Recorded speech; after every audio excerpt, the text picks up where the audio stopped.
keamanan negara itu merupakan wujud pertahanan bangsa Indonesia terhadap negara dalam pembelaan kehidupan di dalam pembelaan negaranya.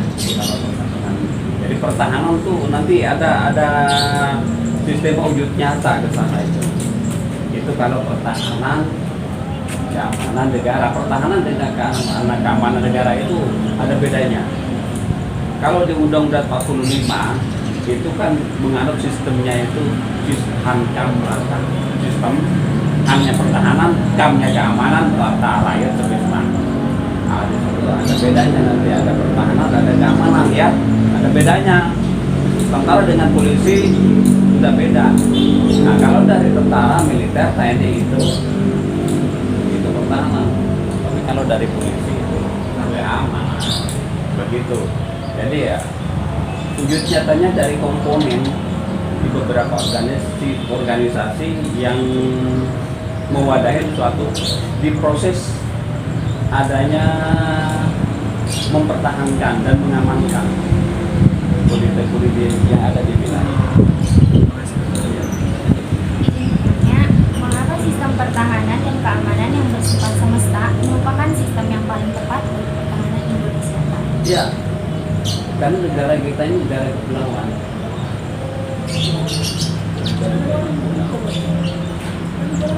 Dan itu sudah dari Undang-Undang 45 sudah dijelaskan di pasal 30. Jadi dasar hukumnya udah Undang-Undang 45. Nanti di sana disusun tentang masalah pertahanan itu. Dan itu memang dari kita mewujud nyatanya paling tepat. Kalau pamannya kita tidak akan memberikan solusi yang terbaik tepat di sasaran itu, kita kan satu banyak pulau, yang kedua banyak suku, kebudiragaman juga, dan banyak kebinekaan itu ya.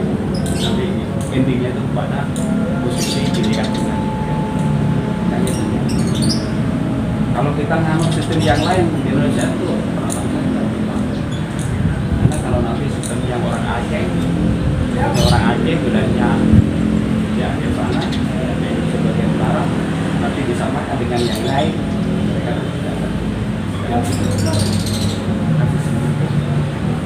dan itu sudah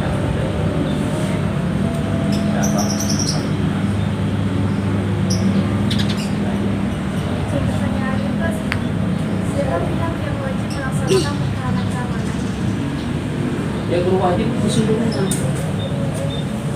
warga negara Indonesia wajib.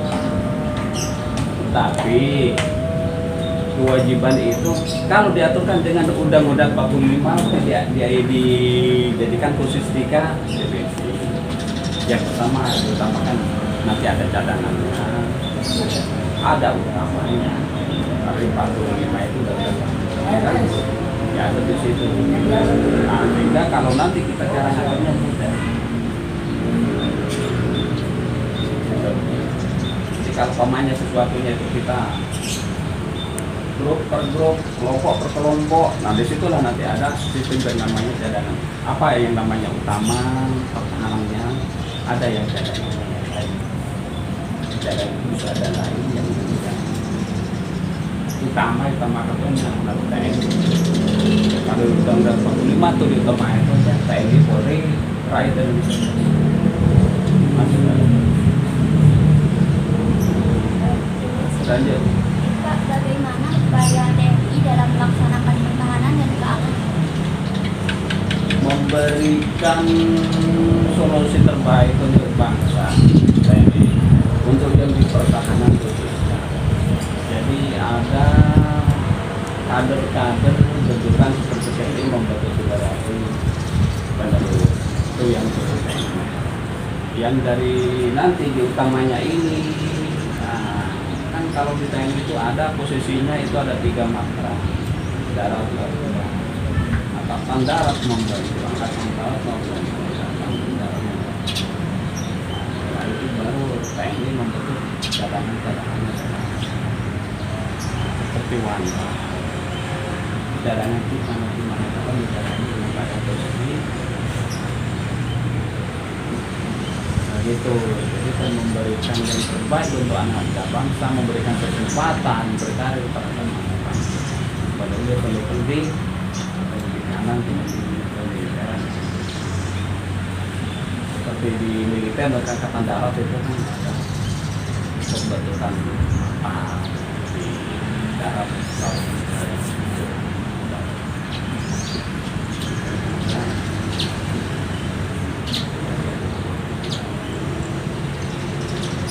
Mereka izin bertanya, mengapa kita harus menjaga pertahanan keamanan negara? Penting. Karena kita satu lah, kalau kita nggak dijaga kita menjaga. Yang menjaga semuanya. Komponen yang pertama, jadi kita menjaga tujuan pertahanan. Kalau dalam 45 dikitkan lagi dengan polisi katanya 45 diaturkan. Kalau kita nggak menjaga siapa lagi? Pamannya ya nggak dijaga, diserang sama negara lain.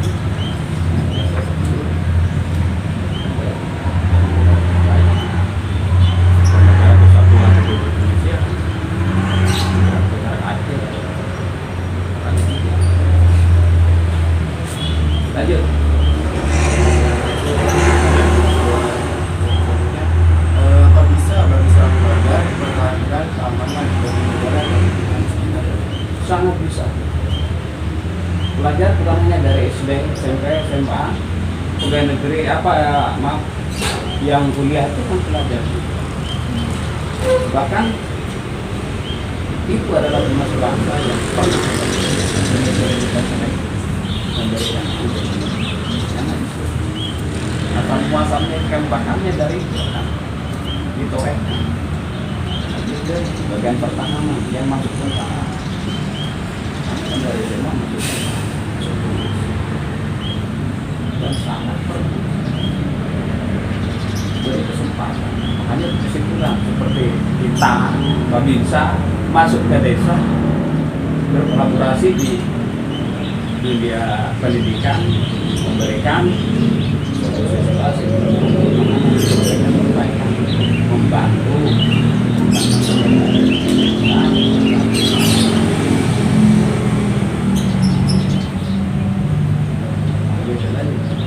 Izin bertanya Pak, apakah dalam ketersediaannya pos ronda sudah menjamin keamanan lingkungan? tidak menjamin. Ada pos ronda kalau nggak ada yang ronda,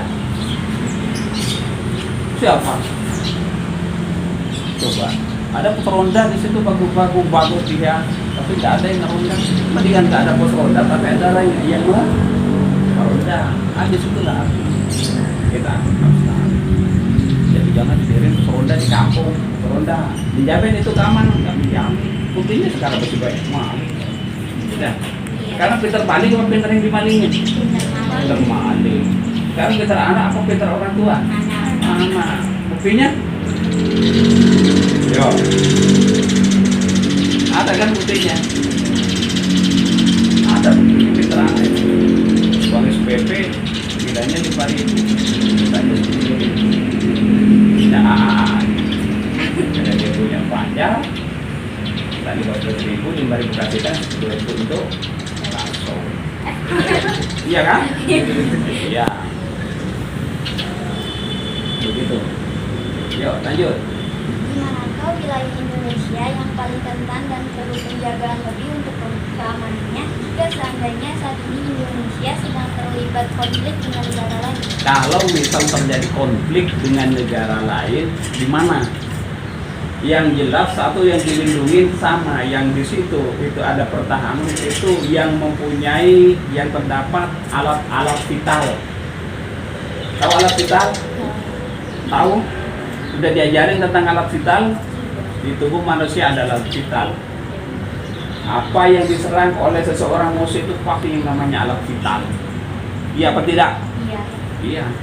Terjadi pemerkosaan alat vital yang diserang, yang menyerang alat vital. Iya apa tidak? Iya. Sama dengan di posisi kondisi kita. Di mana Indonesia? Di situ ada alat vital, di situ yang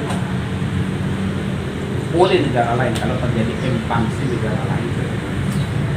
Tidak peduli itu dari Sabang ataupun di Merauke. tidak di Jakarta atau di Padang dan apa di wilayah itu intinya. Tetapi di mana keberadaan alat beta itu diincar. Kalau di Indonesia gimana coba? Satu, bandara. Utamanya di situ bandara angkatan udara, kan di situ kan pakai pertahanan udara itu. Kalau kita dari militer pertahanan itu komponennya tentara ada 3, darat, laut, udara. Nanti di udara itu ada bandara, itu diserang, dihancurin. Udah pesawatnya dibombardir, dihajar, yang membawa pesawat juga dimatain naik tuh. Yang kedua, kubu-kubu logistik. Gimana kubu logistik? Uang nih Karawang ada. Logistik kan, tempat teraksesinya logistik, pasar mana terbesar, Demang Apang. Yang ketiga, tempat berkumpulnya orang-orang penting, akademisi itu dicari. Jadi wadah-wadah itu, wilayah-wilayah itu, tempat-tempat itu yang diserang. Kalau di Karawang, contohnya itu Peruri, itu logistik itu. Tidak ada bandar udara, tempat rekreasi, Bengkok, itu diserang. Ya, yang kedua Pertamina tuh, yang di Cilemaya, yang di Teluk Jambe Barat, yang di Kiranggon, itu diserang itu. Kalau Sitang kan, karena kalau itu masih ada gairah dia mengembangkan sesuatu, sama dengan Anda. Kalau udah dipukul di alam kita bergairah. Lanjut. Ini mohon maaf nih, yang udah penting-penting aja kita masuk ke situ nanti kira-kira yang mana masuk di pertanyaan, karena pertanyaan itu nanti saya bahas lagi tentang masalah pertahanan macam mana ya. Makanya saya menyakitnya kebanyakan itu masuk ke nasional, tidak masuk ke keamanan. Nanti saya sampaikan keamanan yang jelas. Jadi sekarang pertanyaan aja dulu, jadi kan setelah pertanyaan lain baru nanti bahas lagi. Lanjut, apa lagi? Baiklah, buat selanjutnya, faktor apa saja yang membuat sulitnya menjaga dan mempertahankan negara? Faktor apa? Faktor apa saja yang membuat sulitnya menjaga dan mempertahankan negara? Satu, kita kurangnya persatuan dan kesatuan. Sangat sulit. Kalau terjadi lokal-lokalan, budaya lokal dikembangkan, budaya ini dikembangkan tidak karena keseluruhan, maka salah satu yang merasakan budaya tidak ada di situ pasti akan terus. Ya. Jadi kurangnya persatuan.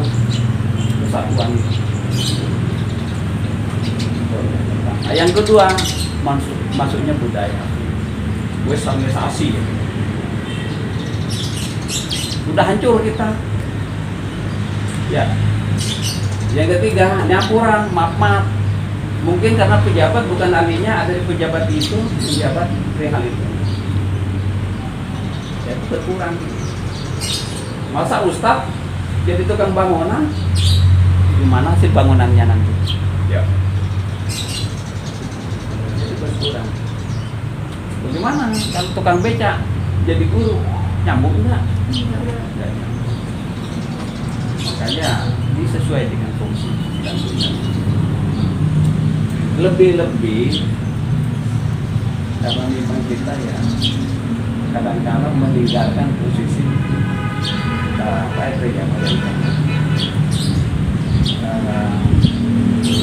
ayu dan merasa anggap remeh, mengenteng. Ini kan masalah yang kecil-kecil kan berantakan tidak kan? Itulah diantara. Nanti sisi ini ada di pusat lanjut. Izin bertanya, wilayah Rengas Dengklok bagaimana yang harus diperketat dalam penjagaannya? Penjagaan apa ini? Eksodus, penjagaan mana? Satu, jalan terobos, jembatan. Tuh, jembatan Bojong kalau terjadi ekspansi. Tuh, udah ada serangan tuh. Dari mana itu dijaga itu di situ. Yang kedua, arah Tanjung Pura, jalan-jalan yang menghubungkan jalan pendekat masuk ke wilayah kita. Yang ketiga, diwaspadai, jangan-jangan di sini ada orang yang sudah masuk intervensi dari orang itu. Waspadain itu, nggak menjamin. Kalau posisinya mau siber ya siber, data sih data. Kadang kalau orang yang minta nyuruh data itu untuk ya. Pemerintah nyuruh data ini begini begitu, nggak tanya nggak dipakai, malah data lain dipakai kan. Lanjut. Apa akibat jika masyarakat tidak memiliki upaya dalam menjaga keselamatan? Ulangi. Apa akibat jika masyarakat tidak memiliki upaya dalam menjaga keselamatan? Hancur. Tunggu kehancuran bangsa kita, negara kita, wilayah kita. Tunggu kematian kita. Kalau sudah nggak menjaga, kalau kita udah tidak menjaga apa yang sudah ada kayak begini, tunggu. Iya kan? Ya orang nggak dijaga. Yang ustaz tidak menjaga ustatannya, hancur agamanya. Yang guru tidak menjaga profesi gurunya, jadi tukang dagang, tiap ada pendidikan didagangkan, ya hancur. Yang masuk ada sistem tentang masalah apa zonasi apa segala macam, hancur nanti. Hancur. Kalau tidak sesuai itu hancur. Tunggu aja kan hancur. Dan buktikan. Kata orang-orang tua dulu itu ya, tunggu aja, pasti akan hancur. Yang tidak menghancurkan siapa? Kita yang harus belajar dari arah ini. Belajar tahu yang pertama.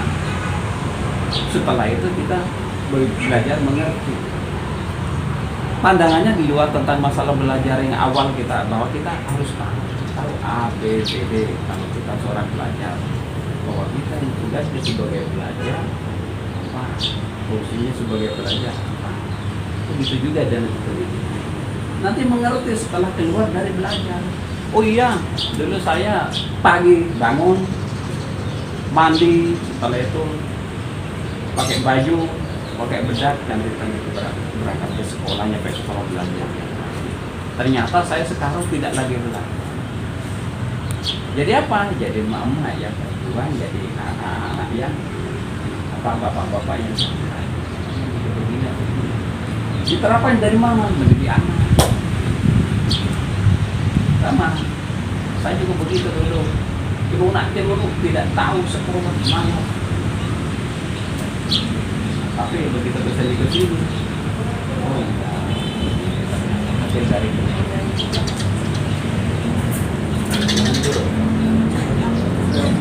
Nah, sudah. Jadi bahasanya lagi begini.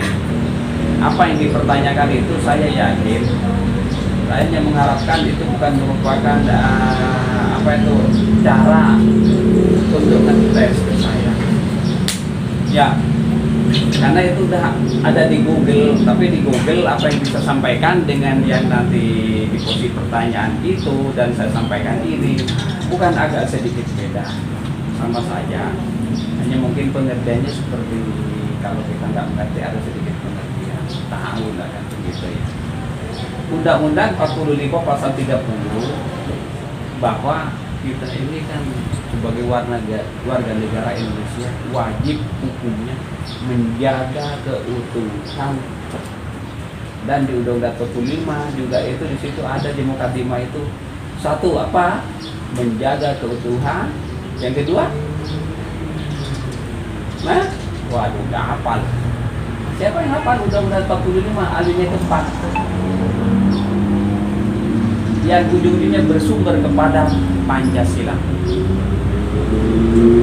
Nanti dicari, tolong dicari bahwa warga negara Indonesia ini wajib hukumnya sampai ke posisinya ikut serta menjaga ketertiban. Nanti dilihat ya, dibaca, dipelajari. Itu di Undang-Undang 45 pasal 30 sudah ada. Tetapi setelah berubahnya posisi, ternyata Undang-Undang 45 itu ada perubahan. Jadilah pemisahan TNI dengan Polri. Kalau yang tadi ditanya itu kebanyakan dari TNI. TNI alias pertahanan. Karena apa? TNI membawahi masalah pertahanan. Ya, kalau polisi membawa keamanan. Tapi di Undang 45 itu merupakan sama-sama komponen pertahanan dan keamanan bangsa semesta. Padahal kalau itunya jauh, hanya karena memang kita nganut ke hukum 45, Undang-Undang 45, maka di situ terdapat utama yang melaksanakan pembelaan negara ini adalah TNI Polri. Nanti cadangannya ada. Siapa cadangannya? Warga negara Indonesia yang ada. Siapa warga negara Indonesia ada? Laki, perempuan, nenek, emak, eteh, semuanya. Seluruh bangsa Indonesia wajib hukumnya membela setelah terjadi perang. Udah lewat bahas lagi kan? Tuh yang pertama. Yang kedua, undang-undang sudah memberikan penjelasan di posisi orang yang menjadi komponen. Bukan orang. Di sistem ini memberikan dua tubuh yang menjadikan komponen utama, Polri dengan TNI dengan Polri. Keluarlah TNI dengan Polri, pecah menjadi dua. Akhirnya kalau TNI seperti saya itu ada undang-undang nomor 4 tahun 2004 tentang masalah pertahanan. Nah, pertahanan itu ada lagi saya intinya satu, menjaga keutuhan, ya, melindungi bangsa dan ikut melaksanakan andil dalam pemerintahan. Nah, itu nanti kita ada di sini. Bahas lagi. Nah, ke dunia pendidikan ada hubungannya nih. Kenapa saya sampaikan di sini? Begini ini yang merupakan orang komponen utama sebenarnya yang nantinya akan menjadi tonggak orang terpenting di wilayahnya masing-masing. Iya kan? Kan ada cita-cita. Para siswa ada cita-cita, ada yang menjadi tentara, ada yang polisi. Lepas dari itu ada jadi bidan. Apa bidan nggak akan berpenting untuk muara ini untuk pertahanan? Bagaimana kalau perang tidak ada yang nyontek? Pahit semua mungkin. Kan begitu. Ada yang jadi petani. Apa petani nggak penting? Petani, karena sudah sumber daya. Sumber daya perorangan dan buatan yang ada di dalamnya, yang dia karakterkan bahwa dia akan membantu tentang masalah sistem ini. Sama, kecuali orang perusahaan, dia beda mahal. Tuh. Jadi anda ini adalah merupakan tunas-tunas bangsa, bukan tunas-tunas mati. Makanya jangan dimatiin tunas anda, keinginan hasrat anda pada posisinya belajar seperti begini. Ya, yang mau jadi bidan monggo. Ya tidak dapat bidan gigi, ya dapat bidan beranak, artinya jadi ibu-ibu. Tidak jadi bidan suntik, jadi bidan yang disuntik. Secara kecilnya kan begitu. Aku jadi guru sebagai orang generasi bangsa yang mencerdaskan anak-anak bangsa. Bagaimana lagi? Kira-kira insinyur kah atau yang lainnya akan begitu. Tuh. Jadi ketika nanti anda setelah itu sekolah pasti akan punya cita-cita kemana arahnya pendidikan ini bermuara kemana. Tapi jangan beralibi bahwa sekolah kayak begini menjadi pintar, tidak, atau sekolah ini akan meraih cita-cita, tidak. Hanya ini penyalur atau wadah untuk meneruskan cita-cita kita terus kita di bidang sekolah. Karena selama kita tidak punya beban yang lain, nah, itu pemerintah akan mengadopsi posisi itu. Jadi kalau masa kita mau jadi tentara, ada punya anak 4, begitu latihan, pikiran kita kemana kan begitu. Jadi jangan dulu, makanya sekarang dipakai. Saya harapkan seperti itu. Ya, dan cita-cita itu tidak ada orang yang bisa memutus atau ada yang menunjukkan, kecuali hasrat masing-masing seseorang. Kalau seseorang itu punya keinginan, harapan diputus dengan dirinya sendiri, maka putus semuanya. Tapi kalau orang tidak akan bisa. Iya Pak ya? Iya dong. Pokoknya katanya makanya orang begitu jadi bidan hebat ya. Nah, diputuskan orang lain nggak bisa. Itu di posisi dunia pendidikan itu unggul. Terus yang ke berikutnya, pelajar jangan tidur ya, pelajar jangan tidur. Tapi yang harus dilakukan pelajar belajar. Kalau itu sering belajar, dibuka buku ya, jangan hanya melihat ikan peda, membaca. Jangan hanya membaca, tapi jangan hanya menulis.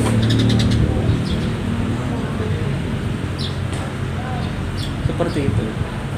Karena kami ini nanti saya pensiun, yang menggantikan adalah saudara-saudara menjadi di posisi pertahanan. Nah, kalau keamanan itu udah tugasnya polisi. Nah, di sini ada perubahannya ya. Polisi yang nanganin keamanan dalam negeri. Tapi apa nanti ketika negara ini carut marut, mereka tidak akan ikut ambil berperan ikut.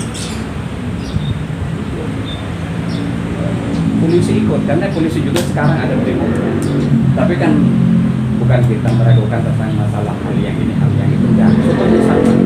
Bambu runcing pun bisa mengalahkan tank baja, apalagi yang tank baja. Dengan tank baja pasti akan terkalahkan. Kalau satu menang, satu yang kalah. Kan begitu. Jadi jangan dianggap kita menyepelekan orang. Polisi ikut utama juga di Undang-Undang 45. Hanya bagiannya masing-masing. Nah, militer ke depan perang yang ikuti. Tapi kalau sekarang, zaman sekarang ini karena memang keadaan kita aman, kita pertahanan, mempertahankan wilayah, polisi keamanan, menjaga yang sudah aman itu maksudnya. Jadi yang apa ada di situ diputuskan. Itu ada aturan undang-undang. Nah, saya rasa itu untuk sampaikan, walaupun ngalor ngidul, walaupun hanya 10 menit, walaupun mungkin gak utuh, kurang lengkap, silakan nanti datang ke kami lagi minta untuk diberikan wejangan. Ada pertanyaan? Cukup.